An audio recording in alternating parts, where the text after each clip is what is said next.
Hello everybody, today I'm going to talk about the Nintendo Wii. Now, the Wii was a unique console.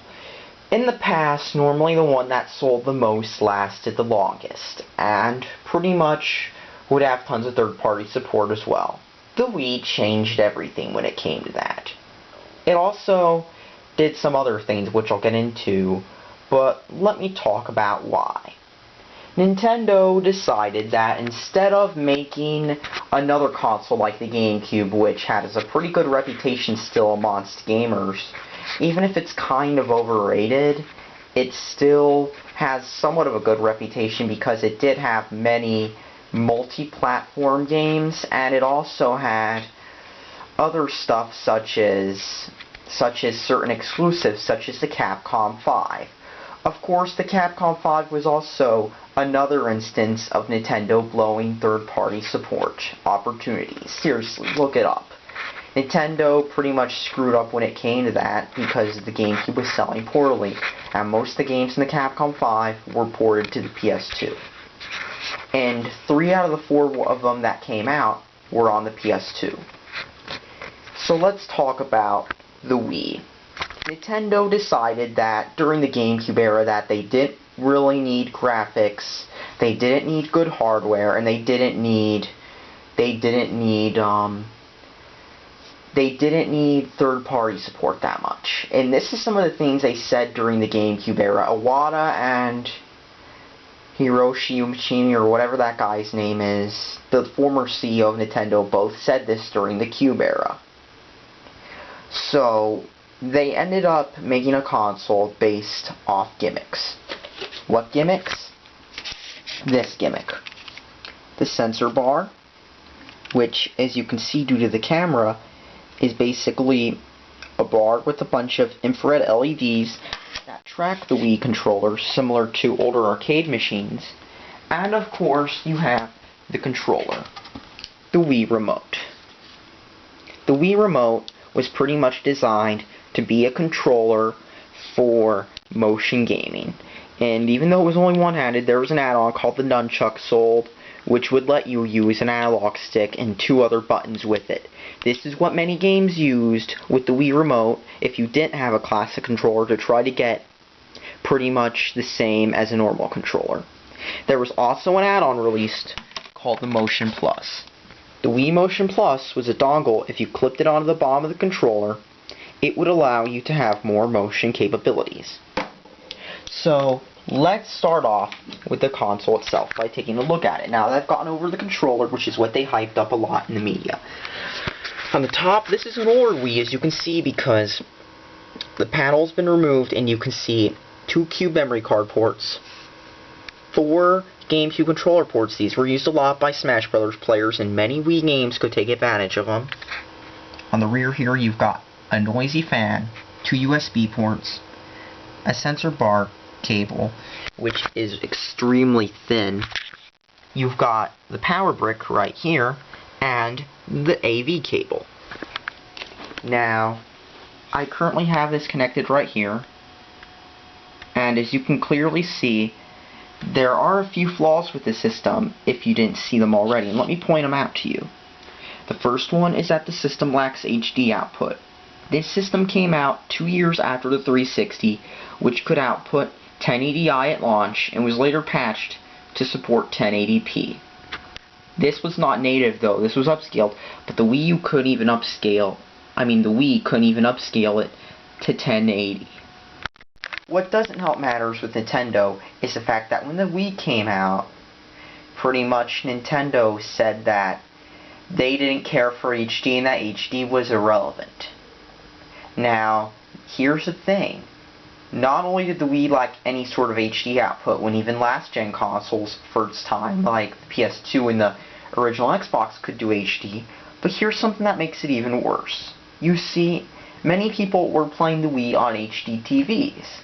And at the time, I don't know if this is true today, I doubt it is to the extent it was in the past, many HD TVs had input lag. I mean, for example, Guitar Hero on the PS2, it had an option where you could go in and change how much the input lag was to compensate for the fact that the TV had input lag. like the Wii does, if you're playing it on a TV from that era. Of course, now, I don't think input lag's a big of a deal, especially since many people were playing their 360s and PS3s in crisp, clear HDMI and component anyways. The Wii, on the other hand, isn't.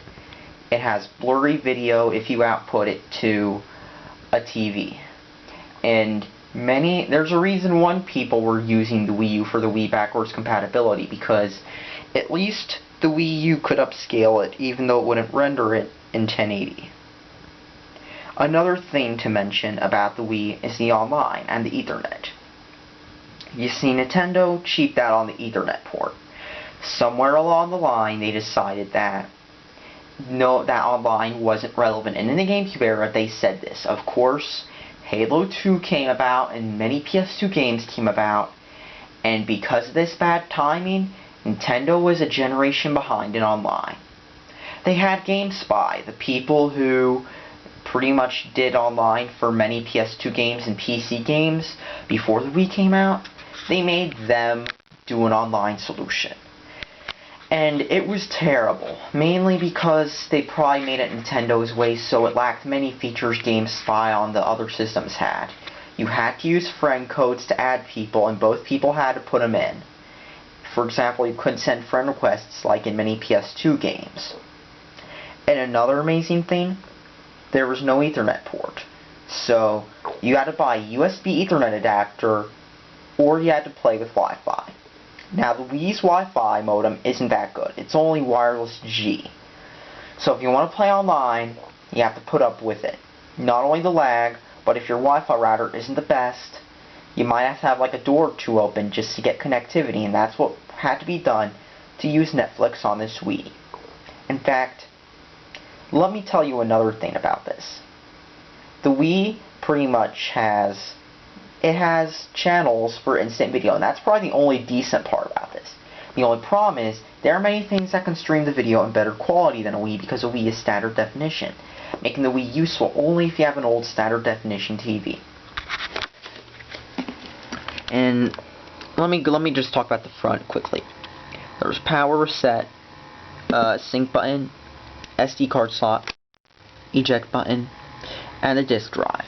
Another thing I thought I'd mention about the Wii before I go on to showing the software, the Wii's disk drives are unreliable. Even when the Wii first came out, when the first dual layer games came out, because the Wii was based off the GameCube, which only used single layer discs, because many games had to use 2 discs instead of 1, unlike the Xbox and PS2, which could use dual layer discs. The Wii, when the first dual layer games came out, there were notices put up at many game stores saying, this game might have issues. If it does, call Nintendo, we'll replace your Wii's disk drive. And this happened a lot, because many Wii's had issues reading dual layer discs. Which is kind of sad considering the original Xbox was capable of it, and so was the PS2. Now, I'm using a Wii U because the Wii U for backwards compatibility literally put everything the Wii could do except Wii Connect 24, which was a now discontinued service that allowed you to basically send stuff between Wii's with friend codes. It's gone now, and the apps that use it are not on the Wii U either way. Also, one more thing I thought I'd show, the nunchuck. That's really all it is. It's just a thing that lets you have an extra analog stick and an extra motion for games that use it. But anyways, let's talk about the Wii. You know it's good because the first thing you notice when you turn it on is a health and safety warning screen which just went away. Now the second thing is that about the Wii, another thing it can do is pretty much, barely much, but anyways, I just connected the Wii remote, and as you can see, it has an infrared thing. So I'm gonna back away because they made this a pain. Okay, I think my batteries are dead. Hold on. Anyways, the health and safety screen should have been a good sign of what was to come, along with the music. Now, the first thing I'm going to show you is basically the Wii system menu is very bare bones. On the actual console, it has slightly more features like all the unusable Wii Connect 24 channels, along with downloadable instant video apps which aren't usable in Wii mode on the Wii U. Basically, you have several rows for channels. You can run stuff off an SD card. There are no channels on here because, as you can see, I haven't bought any Wii apps, and I'll explain why when I show you this. So you've got the disc channel, which basically checks for a Wii disc on newer Wiis, or it's unable to read because I have a Wii U disc in there, or on older Wiis can read GameCube and Wii discs. There's the Me channel where you can create your Miis. There's a few help channels, and of course everybody who owns a Wii has the homebrew channel installed because that's really the only thing the Wii's good for, an emulator box. And considering now all the Wii Connect 24 channels are shut down, the main Wii channel you use when you're not playing a game is the shop channel. You can tell from the bad music playing that the Wii is a different console.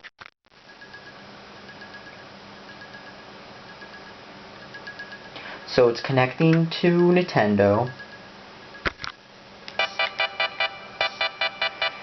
First thing you notice is you get recommended titles. So it's recommending me by popular games from this week in 2008. Wii Shop channel, recommended titles. Zelda, some NES games. Popular games from this week in 2008. WiiWare. Mario. Demos. So let's see what there is. So basically the first thing is some apps are available. YouTube, Amazon, Hulu. I mean, on the main Wii, on a real Wii, you'll notice that there are several apps. Amazon, Hulu, Netflix, and a few others. There's also YouTube, and as you can see, the first thing you notice up here is that Nintendo is shutting down their Wii's online service. You know how I said just because it sells a lot doesn't mean it's going to sell the most in software and be a success in the end? Well, the Wii's pretty much mostly discontinued. The only Wii's you can buy now are the Wii Minis at the local stores. Amazon only has some old Skylanders bundle that's cheap.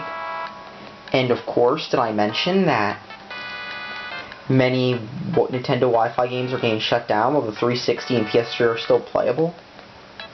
So, unlike the Wii, and even some PS2 games are still playable. So let's start shopping. Another thing, this store uses points, as you can clearly see. Even though they're more toward money, unlike Microsoft points, they're points. So basically, let's see what there is. Virtual Console, WiiWare, and Wii channels.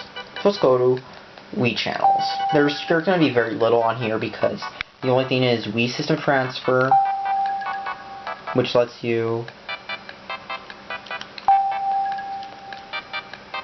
move your stuff from a Wii to the Wii U.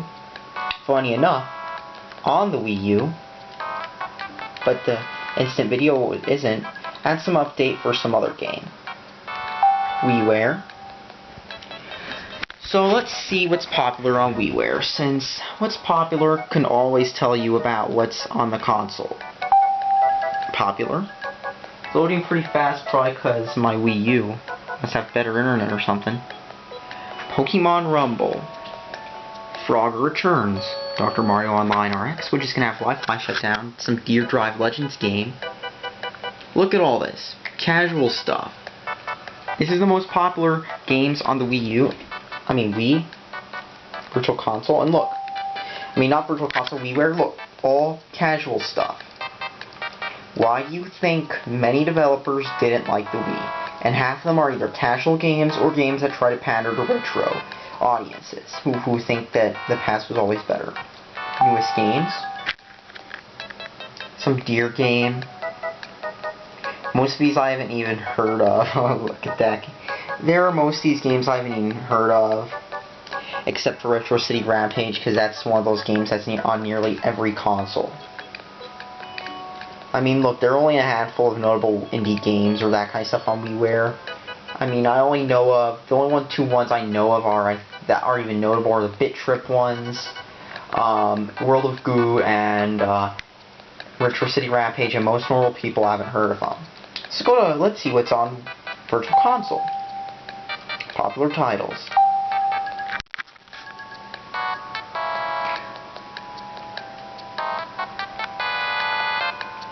I don't need to say anything. Because it seems like all the Virtual Console games bought are Mario, Mario, Mario, Mario. Now, if you don't know Virtual Consoles, it's basically Nintendo's line of retro re-releases. Basically, they put on older games that were like years ago for various, mostly Nintendo systems, but also Sega and other stuff. So let's see what there is. System. Virtual Console Arcade. This sounds good. Maybe I'll be able to play CPS2 or Model 2 games. Oh no, no, no. Just some old random games that many people haven't heard of. Some of them, yes, but all what I've heard of are Space Harrier and the other. Aren't too many big arcade games on here. So much for that. So let's see what N64 games are. Now, the N64 doesn't have any games, but there's literally just a handful of games. Oh, I love how Cruis'n USA posts his Nintendo. So there's barely many games on here for the N64. No Pokemon Stadium or many games. And of course, there's never going to be any rare games on here either. There's NES, Super Nintendo, Genesis. Let's take a look at what Genesis games are on here. You can get import games, by the way, with the price jacked up for no reason because they're, quote, imports.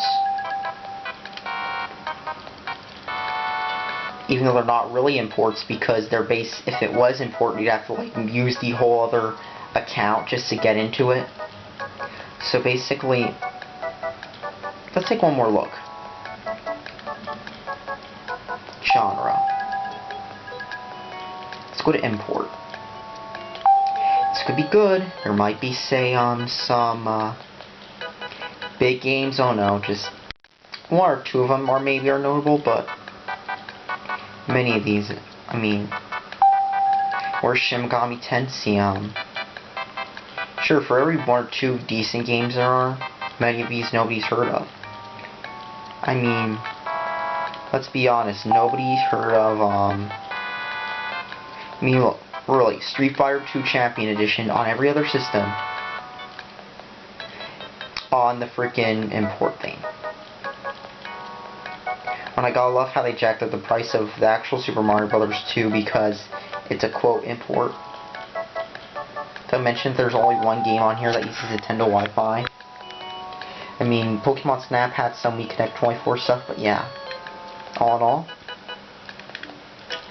math. There aren't too many games you want on here. So it's forgettable. But hey, it does have, let's see what role-playing games it has.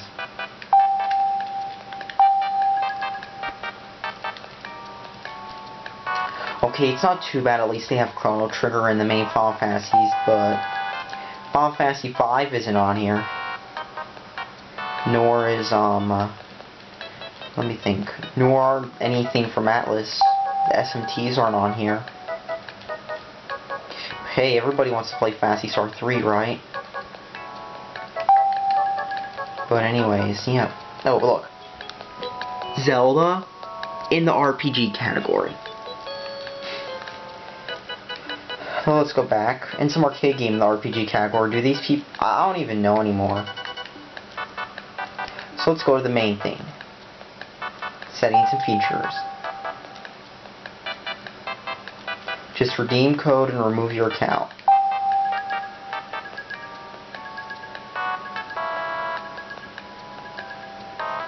But download absolutely nothing. Let's see what happens when I hit remove it.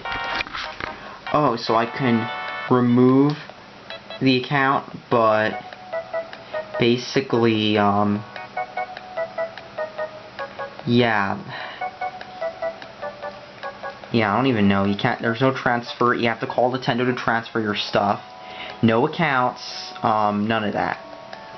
It's just kind of dumb. I mean, the only account there is the one link to the system. There's none you can make online, and Nintendo never added that, unlike Sony and the PSP did. And the PSP even has a more advanced online store than the Wii does. All in all, my thoughts: the Wii's a dud. I haven't shown any games in this review because I've already reviewed plenty of Wii games, and what else can be said about the Wii's games?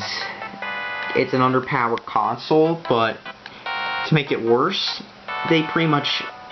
it's just pure trash in every regard. The shop's terrible, the games are terrible, the online's terrible. It's just bleh.